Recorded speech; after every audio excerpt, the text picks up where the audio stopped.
Anda melihat survei berikut ini, kita akan melihat komposisi secara umum dari WHO sebagai Badan Kesehatan Dunia yang memberikan data bahwa orang yang benar-benar sehat hanya berkisar 15% saja.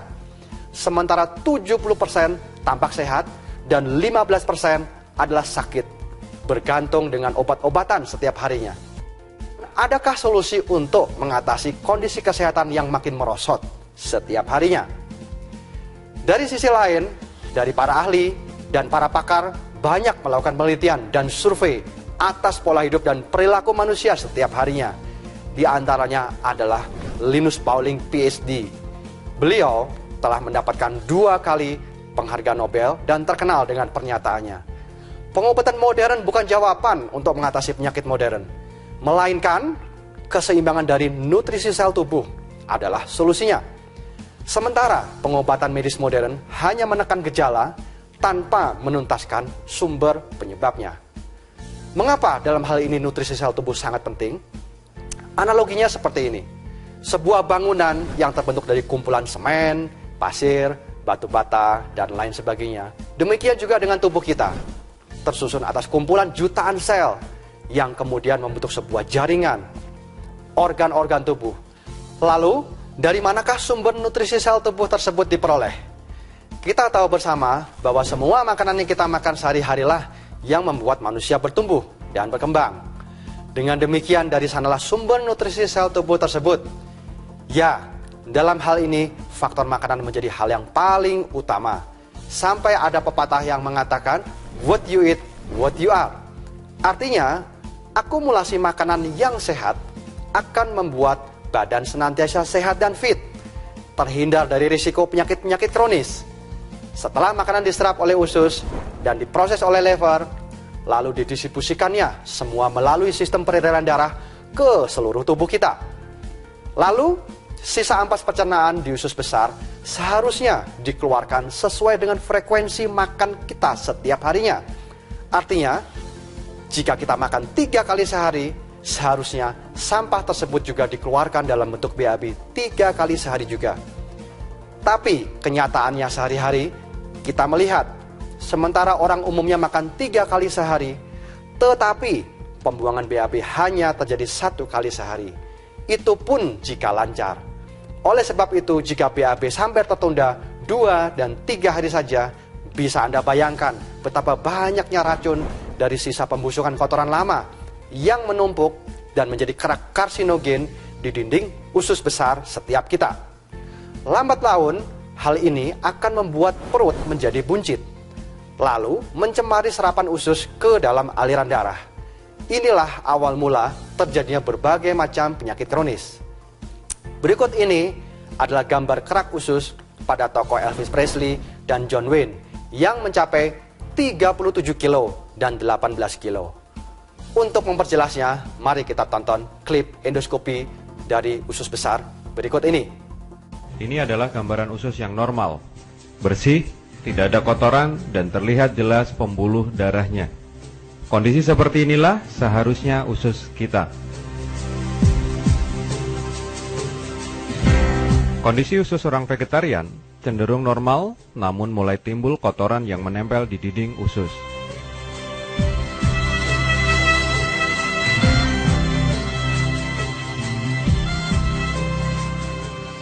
Ini adalah gambaran usus kita.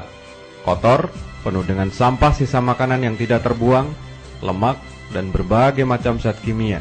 Dari sinilah semua masalah kesehatan kita berawal.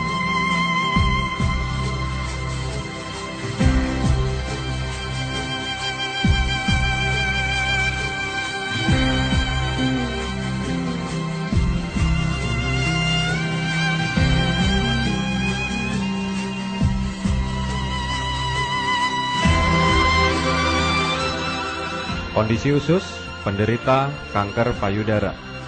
Terlihat sangat kotor dan terjadi penyumbatan yang sangat kronis. Bisa kita lihat, semakin kotor usus seseorang, kecenderungannya akan mengalami berbagai macam keluhan penyakit.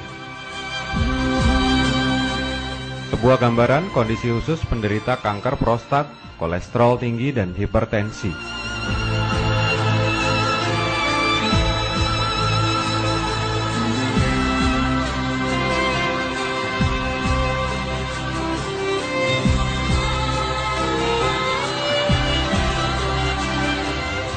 Ini adalah gambaran kondisi usus yang penuh dengan toksin seorang wanita usia 65 tahun.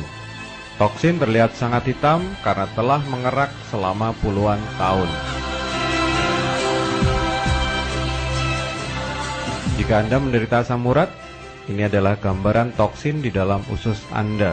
Dan buktikan jika nanti keluar toksin, warnanya akan coklat kehitam-hitaman dan sangat bau.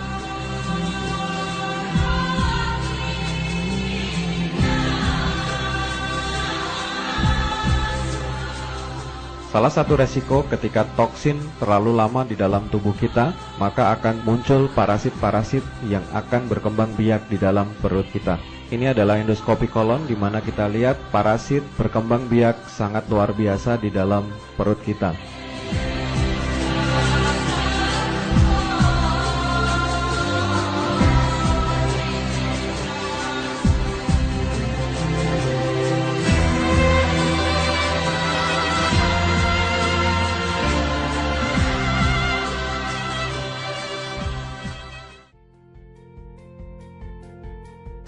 Perut buncit bukan hanya mengganggu penampilan, tetapi membuat pH tubuh menjadi asam, sehingga meningkatkan risiko berbagai macam penyakit kronis, seperti yang tampak pada gambar berikut ini. Radang hati, kolesterol, asam urat, jantung, mah, kanker, dan lain sebagainya. Oleh sebab itu, lakukanlah detoksifikasi sedini mungkin. Bersihkan usus besar kita dari racun karsinogen. Dalam hal ini, kami mempunyai produk VivoLift yang akan menjadi solusi utama sekaligus menjadi nutrisi. Mengingat kandungannya yang sangat lengkap. VivoLift mengandung serat yang cukup bagi pencernaan, mengatur kadar gula darah, menormalkan kolesterol, serta melancarkan BAB dan membuang sisa pembusukan kotoran lama yang menempel pada dinding usus besar.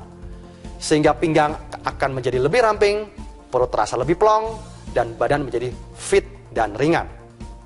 Selain itu, VivoLift disertai juga dengan goji berry yang merupakan antioksidan tertinggi di dunia dengan kandungan omega 3 dan omega 6 yang sangat baik buat terapi jantung dan otak. Juga ada pro dan prebiotik, yaitu kuman sehat yang sangat diperlukan oleh usus besar untuk menjaga saluran pencernaan tetap sehat. Berikut ini adalah komposisi vitamin dan mineral premix yang ada di dalam VivoLift setiap sasetnya. Vitamin B yang lengkap dari B1, B2, B3 sampai dengan B12. Vitamin C, E, dan juga mineral-mineral yang sangat penting bagi tubuh seperti kalsium, magnesium, zinc, zat besi, dan selenium. Gambar ini adalah salah satu dari kesaksian orang yang sudah mengkonsumsi VivoLift secara rutin. Selain memperbaiki perut buncit, badan akan lebih fit dan berat badan lebih terkontrol. Minum VivoLift 1 minggu pertama 1 saset kali 2, 30 menit sebelum makan siang dan malam.